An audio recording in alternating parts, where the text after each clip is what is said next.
In this video, we're going to look at the subscription management aspects of Subscribe 360 and the features that are provided. In this video, we're going to look particularly at the process of signing up a non-member via a portal on your website. We can also look at different membership types. We'll look at managing different payment options, including direct debit, and membership renewal processes and the management of those membership renewal batches.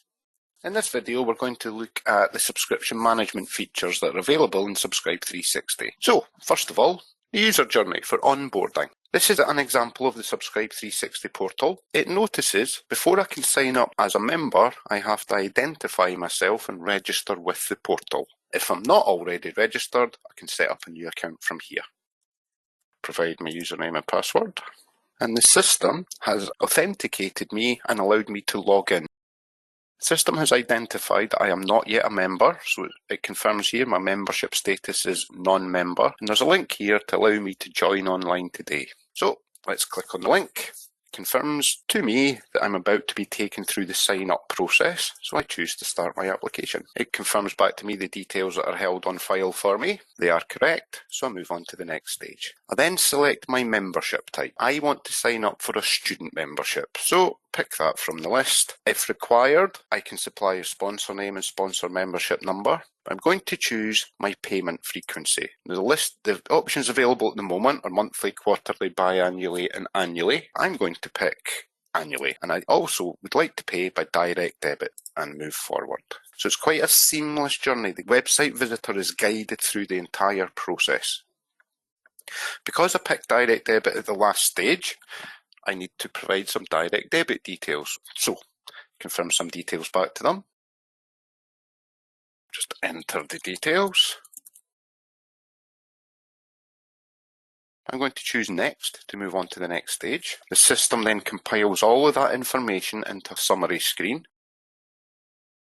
Finally, the applicant is invited to read the terms and conditions by clicking on the link and then confirming that they've read the terms and conditions and submits the application. And we also reconfirm the direct debit guarantee to them. So it's quite a simple process. Customer is guided throughout the process. But let's now have a look at how that appears in Dynamics. What happens in Dynamics is an opportunity is created.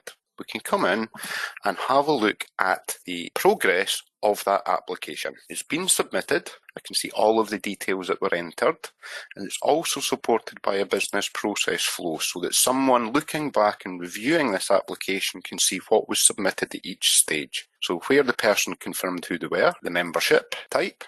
We also look at the supporting information, and we have a record of the direct debit application. Processes are in place which can then go and verify those details and confirm that they are valid details. I'm going to override it and just say that that has been approved. They've been confirmed as being valid. If we approve that, we can then move on to the next stage, which is the review, where a staff member can come in, review the application, they can see all of the information that was supplied, they can add any review comments. I'm going to confirm that additional information is required, and that opens up a new stage. If it's not required, we move on to a different stage, but I'll say yes, we do need additional information.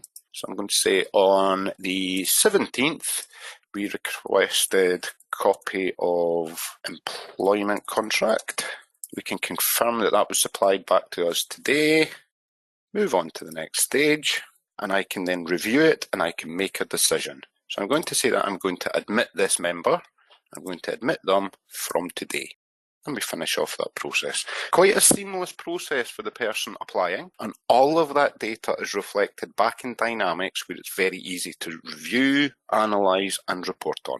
Now that that application has been accepted and the person has been admitted as a member, the system will create a membership for that person. So if I go back to, for example, the contact record, and on the membership tab, we can see there is a membership which is active because it's been accepted. So when we return to the portal, we can confirm that I am a member, confirms my name and my level of membership, in this case student membership, and my join date. Now, all of that information is available both in Dynamics, Customers can sign up via the portal. We also provide some dashboards that will help you analyse your memberships and your membership applications. We have a breakdown of the active memberships broken down by the product type. We've got new memberships broken down by type in a certain period. We've got a list of all the memberships that have lapsed in the last 12 months, broken down by the type. We've also got the memberships broken down by the payment method, and a chart showing you the open membership applications, and again, broken down the membership type. You'll also see a membership management dashboard, which will show all the tasks that have been generated for users, and also a membership renewals dashboard. So that will show us all the active memberships that are due for renewal in the next month, all the ones that are overdue, your active renewal batches, which leads us into the concept of membership renewals. We have a number of membership records that are in the system. The common request is for us to help membership organisations renew their existing memberships. So what Subscribe 360 allows you to do is create batches of memberships which have to be renewed and automate a lot of the process. What we do is we have an entity called a renewal batch. So if we look at this one here, renewal batches can be set up to pick up all memberships that have to be renewed between certain dates, where the billing date will be the 30th of November, and it picks up all memberships to be reviewed between the 1st of November and the 30th of November. Users are guided through the process using a business process flow, and the system will work through every membership that's in the system and look at its renewal date. If it falls between those two dates, a membership renewal record will be created. From those membership renewals, a few memberships were picked up. The system will confirm the total amount of the renewals that are in this batch and the breakdown of how much is being paid by direct debit and how much is being paid by other means. Once that's been done, the user moves forward in the process and can generate invoices and documents. But what will happen, the result is that for every renewal batch, for every membership that is found, a membership renewal record is created. So if we look at one of the membership renewal record, we can see which batch it was included in, which membership is being renewed. We've got a link to the invoice, and if a payment plan has been set up, the payment plan is being used to pay off that invoice. It also provides an audit trail.